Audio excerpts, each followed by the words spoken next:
Kathy Rudy, Chief Data and Analytics Officer at ISG, has a simple formula for leadership success. Be curious, be approachable, and most importantly, be yourself. She shares her career journey and how this formula influences the way she runs her teams. This is Profiles in Brilliance.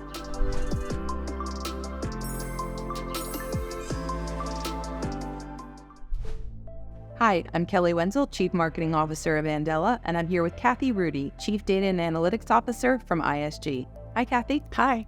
Thanks for joining me today. Sure. Let's start with Chief Data and Analytics Officer. Can you describe what is your job to maybe someone who's not in tech? Okay, so think about the data that a company receives from outside or generates from inside. We receive data from our clients. We generate data as part of the research that we do. We collect data from every engagement we have with our clients. And my job is to make sure that that data is managed, secured, anonymized, and used when appropriate by our teams and to support the development of external and internal products and services. That make sense? It does. Okay. So what does a typical day look like for you? A lot of meetings. I'll work with our technology team quite a bit. We're in the middle of a big development right now, and we're talking about how we're going to leverage data within the tool, what data we need to collect. I work with the different divisions in our company to talk about their data assets and how we can provide them with more information. And that might be our research team. I might work with our CFO on analytics that he's looking for to run the business. And then I might do some mentoring. Somebody told me the other day I'm better than Teledocs, so I don't remember what that means, but they said, hey, you're better than Teledoc when I have a problem. So it's a bit of everything. I'm on our executive team, so we'll have meetings about, the shape of the business and our strategy. So it's a variety, which I really like. Could you frame 3 pivotal moments in your career that put you where you are now? I was working in college at a market research company that was based in East Lansing. And it was truly market research. We would call people up and ask them to watch commercials on the local cable television channel. We send them samples of spices, and then we call them back a week later. So it's truly, this field office. And I graduated and I was still working there. And the 2 owners came to town and they had a meeting with me and they told me that I was fired. I knew. I was like, what? And they said, you're going to rot here. You got to go. You're too smart. We can't keep you. We would love to keep you. You're awesome, but for your own good, we're throwing you out of the nest. After you go. And they said, well, what do you want to do? And I said, well, I would, want to move to Chicago. It wasn't too far, close enough, but a big city. And they gave me a list of contacts and called people up and got me interviews. I mean, it was amazing. So I'm Chicago, and where I lived for, over 30 years. So that was one thing. And then my kind of segue into technology, because I was in data, right? Journalism major, data. I needed a job.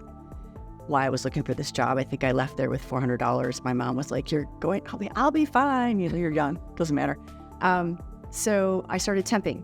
So I worked for a temporary service, and that gave me so much experience.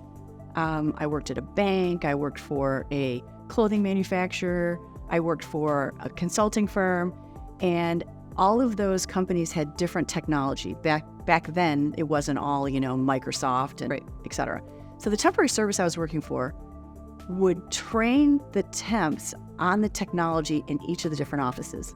And I loved it. I loved learning new software.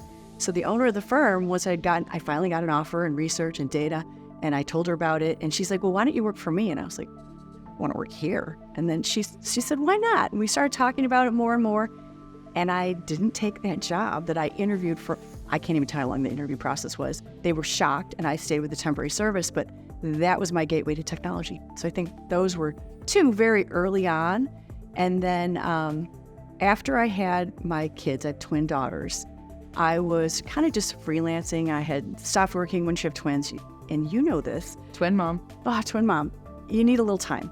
So I was just doing some freelancing, working for myself, and I got a call from someone I had worked with in the past, and he said, I need you. And it got me right back into technology again and consulting. And so I think those were 3 really important things that happened in my career to put me where I am now.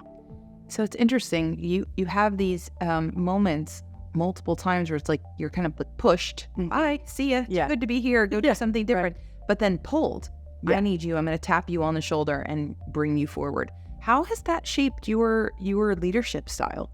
I think I didn't understand it at first. I never really thought about it. But as I moved up and along in my career, I realized it's my job to look for the next me and to help them realize who they want to be in their career. And maybe it's not even with our firm. When someone leaves working with me or for me, I always look at myself and say, could I have done better?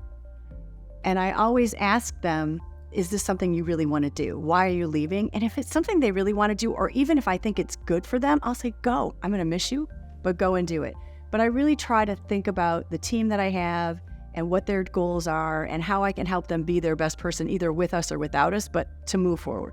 From our initial conversation, I've been struck by how many things we have in common. Mm-hmm. And one of which is coming up as women to C-level positions in what is a typically male-dominated field. So I'm super curious, what has that experience been like for you? It varies. When you're younger in your career, you're a little more uncomfortable. You're not as confident in who you are and what you know or what you bring to the table. And I think those days I tried to fit in more, mirror what was happening in the room, never leaving the bar until everyone else left the bar. And as I got older and more confident, I realized I had things to offer and I could have my own unique perspective and point of view on things. So I think it was just a confidence journey. And that confidence worked. Obviously, I made it to a specific level in my career, but there was times when it was hard. But you have to take it in stride, I think, and realize you have an opportunity and you've been given a chance, and take it. One question I always love to ask, Kathy, is if you could go back in time, what advice would you give your younger self? I had this pivotal moment when I realized that I'm the only one that's thinking about myself as intensely as I'm thinking about myself. Stop being so paranoid that the gaffe you might have said, not the right thing, or the email that wasn't properly written, or whatever it is, your obsession, no one else is thinking about you. Only you are. And if you can let that go, it frees up a whole lot of space in your mind. Obviously, the talent landscape is changing quite a lot. I'm interested in, what trends do you have your eyes on? Obviously, AI. So everyone's really worried about, is it going to take jobs away? How is it going to change talent? And I do think it's going to change knowledge work first. There are things that generative AI can just do faster. The other day, I needed to write a letter. And it was kind of a tricky letter to a client I'm working with. And I put everything into generative AI, and it wrote me the most beautiful letter. I can't even tell you. I didn't make a couple changes to it, but that would have taken me a while to hem and haw through. So it was fast. So that's just an example. It'll change knowledge work, but it'll free me up to do other things. So it's not going to take my job. It's going to enhance my job. I also think in the area of software application maintenance and development, it's going to be a game changer. I've been talking to developers, and they've said, writing user stories, for example, used to take a really long time to think about all the ins and outs. Generative AI can do it in 30 minutes. So there are things that generative AI is going to make a big impact on, but I think it'll be an enhancement more than people are afraid it's going to take jobs.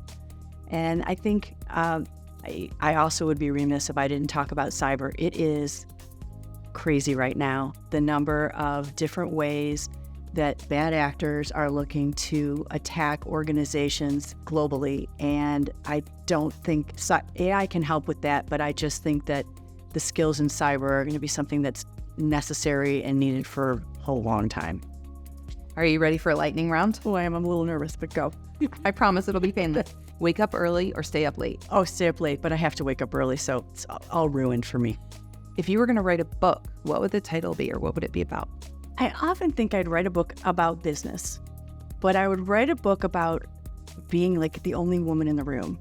Because for a long time in technology, I literally was the only woman in the room. And I don't know what all the chapters would say, but I think it would just be maybe called The Only Woman in the Room, and just talk about my experiences and how I navigated working in a really male-dominant field and succeeded.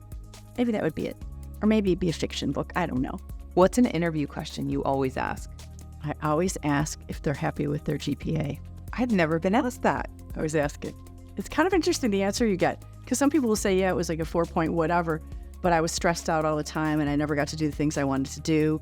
Or they'll say it was, if it's whatever, 3.5, and they'll say, I am happy with it because maybe I didn't have a 4.0. I don't know, you get a weird answer, you get a different, interesting answer, and it's a good way to throw them off and see how their brain works. Are you happy with your GPA? Oh my God, no. Me either. No way. I look back now, I know I could have done better. Oh my gosh. Yeah. So no, I'm not. But it didn't really matter in the long run. No, it didn't, did it? No, it didn't. I like it. Oh, Kathy, this has been so much fun. Thank you for making time to spend today and share a little bit about your experience and your journey. No, thank you. I had fun.